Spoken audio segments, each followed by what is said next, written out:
Hi and welcome back to Love English. I'm Leila and today the lesson I have for you actually combines two of my favourite things, British idioms and food. That's right, idioms and food. Now, would you believe it? There are a lot of idioms in the English language when it comes to referring to food. And these expressions are particularly useful to help you express yourself in English. They're also pretty fun and a lot of them not too complicated. So today I'm going to look at, I think, about 33 British idioms all connected to food. Now, before we get started, don't forget to click the subscribe button and the notifications bell so you are notified when we have new lessons for you.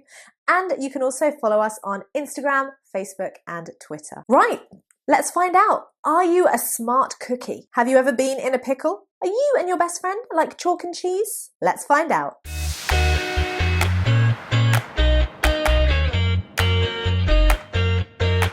Number 1, bread and butter. Now, when we say it's my bread and butter, we're referring to your main source of income, of money that you live off, the basics that you need. So my basic salary provides a bread and butter income, but really I need to do overtime if we want extra luxuries like holidays. Number 2, apple and egg, and both being bad. If you say someone is a bad apple or a bad egg, you're saying they're a bad influence or a bad person. So it is quite a negative and strong idiomatic expression to use. I really think she's a bit of a bad apple, that one. I'm sure she's a bad influence on her. Number 3, a couch potato. Basically, someone that's pretty lazy, sits on the sofa all day, or the couch, whichever you prefer to use, and watches a lot of TV. Now, I don't think there's anything wrong with being a couch potato occasionally, but too much, and you really are quite lazy. A couch potato, a lazy, idle person. If you say that someone is a hard nut to crack, it means that they're difficult to understand, to get to know. Or if you're referring to a situation, a thing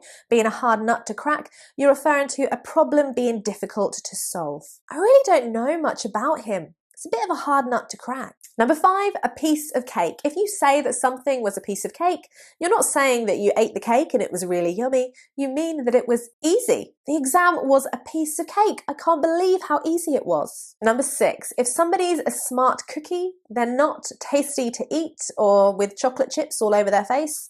They are simply smart, intelligent, a smart cookie. She passed all of her exams and got A's. She is such a smart cookie. He's a bit of a big cheese around here. No, it doesn't mean his feet are smelly. It simply means that he's very important. So who's the big cheese around here? Oh, that's my boss, but actually he's really nice. So the big cheese, the most important person, usually referring to a boss, with or without cheesy feet. This report really doesn't cut the mustard. So if something doesn't cut the mustard, then it's not to a good enough standard. It's just not good enough. I don't think you spent enough time on this essay. It really doesn't cut the mustard. Number 9, food for thought. If something is food for thought, then it's worth considering. It's worth thinking about. Don't you think it would be better if you studied in the mornings, if you have more energy then? That's food for thought.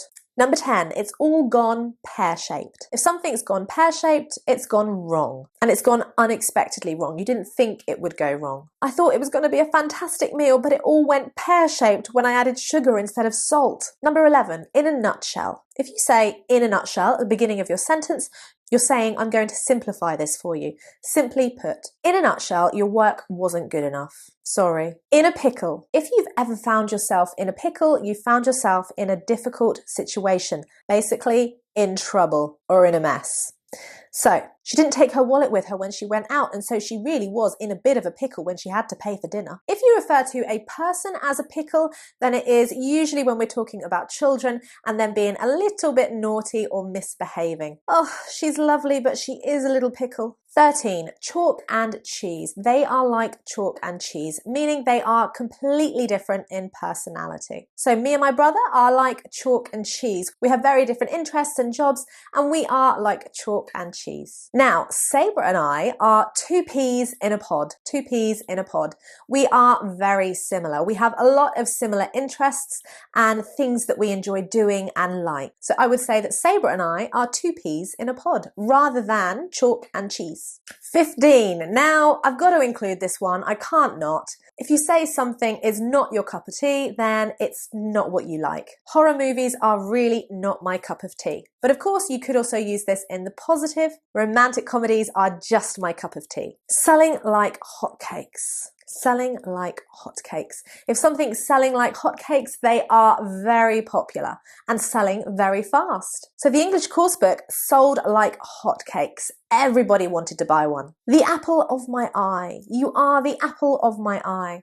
Often people will say this to their children. You're the apple of my eye, meaning you're the person that I adore. I love so much. To be the apple of someone's eye. The cream of the crop. The cream of the crop. Referring to the best. The absolute best. So which football team is the cream of the crop? Which football team is the best in the world? You let me know, because I have no clue when it comes to football. Which team do you think is cream of the crop? If something is the icing on the cake, then it is a very good thing, a positive thing that happens when something is already really good. The meal was delicious and the company was just the icing on the cake. Now, that is the positive sense, but if something is negative, then you can also use it. She'd been late all week, and then when the report wasn't handed in, it was just the icing on the cake. So something negative that happens to an already negative situation. To be handed something on a silver platter.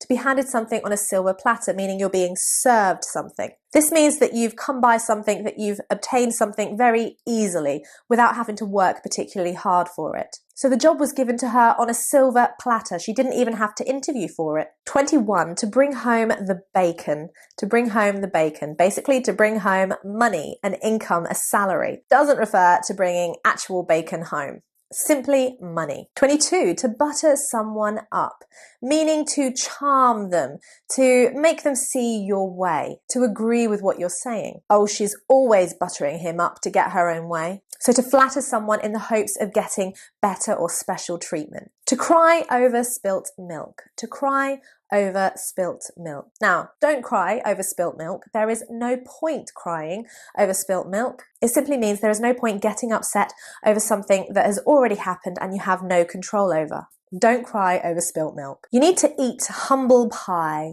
You need to eat humble pie, meaning you need to apologize and accept responsibility for something, and often be humiliated because of what you have done. After shouting at me in the office, my boss had to eat humble pie and apologize.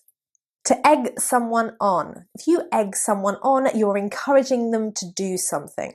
And to be honest, it's usually bad and not very smart. She egged me on to push him over, so I did it. He wasn't very happy. To go bananas or to go nuts means to become extremely excited about something.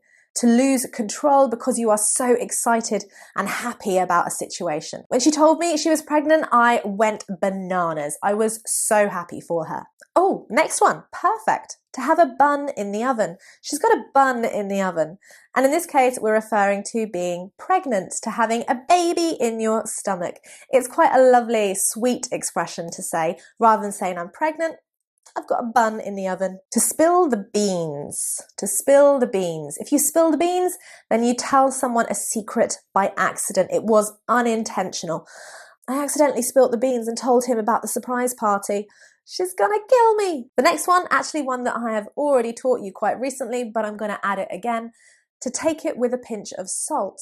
If you take what someone says with a pinch of salt, it means you don't really believe everything they're saying. They may be exaggerating the truth and not telling you the whole truth. She said she'd been cooking all day. Oh, take it with a pinch of salt.